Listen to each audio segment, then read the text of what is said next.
இன்றைக்கு அந்த வழக்கு தீர்க்கப்படாத நிலையில இன்றைக்கு நீதி ஒத்தி வைக்கப்பட்டிருக்கிறது. விரைவிலே அந்த தீர்ப்பு வரும் நாங்கள் என அறிகிறோம். இருந்த போதிலும் இந்த 243 என்ற அரசாணையை இந்த அரசு நடைமுறைப்படுத்தக்கூடிய விதத்தில் இன்றைக்கு பதவி உயர்வு வழங்கப்பட்டால் தஞ்சையிலே உள்ள ஒரு பெண்ணாசிரியர் சாதாரண ஒரு தொடக்கப்பள்ளி தலைமை ஆசிரியராக வேலூருக்கும் கிருஷ்ணகிரிக்கும் செல்லக்கூடிய ஒரு அவலநிலை ஏற்படுகிறது.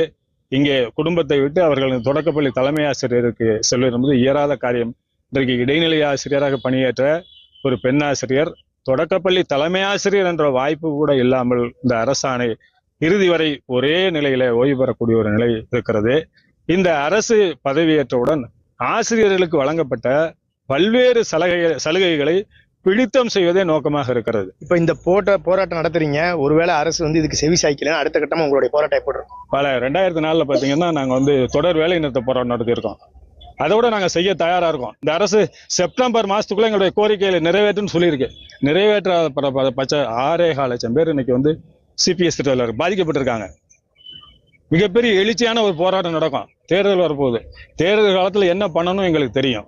பல்வேறு அரசை நிலைநிறுத்தியிருக்கோம், பல்வேறு அரசை வீட்டுக்கு அனுப்பிச்சிருக்கோம். எங்களுடைய கோரிக்கைகளை, இந்த அரசுடைய திட்டங்களை மிகச்சிறப்பாக எடுத்து செய்யக்கூடியவர்கள் ஆசிரியர்கள், அரசூர்கள் எங்களை பாராமுகமாக இதே நிலை எண்டித்தால் எங்களுடைய நிலைப்பாடு வேறு மாதிரி இருக்கும். நாங்கள் எதுக்கும் பயப்படுறவங்க கிடையாது.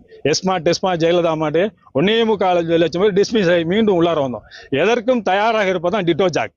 அதை தாண்டி தயாராக ஜாக்டோ ஜியோ. இந்த அரசுக்கு தெரியும், ஆனா மழுப்பிக்கிட்டே இருக்கு. எந்த காரணத்தை காட்டியும் நம்ம மழுப்ப முடியாது. எங்க கோரிக்கை நிறைவேறும். எங்க போராட்டம் தொடரும். அதாவது 10 அம்ச கோரிக்கையை வலியுறுத்தி தற்போது இந்த ஆசிரியர்கள் மறியல் போராட்டத்தில் ஈடுபட்டுள்ளனர். தொடர்ந்து இந்த போராட்டத்திற்கு அரசு செவிசாய்க்கவில்லை என்றால் அடுத்த கட்ட போராட்டம் இதைவிட தீவிரமாக இருக்கும் என தெரிவித்துள்ளனர். தஞ்சையிலிருந்து ஒளிப்பதிவாளர் கார்த்திக்குடன் சரவணகுமார்.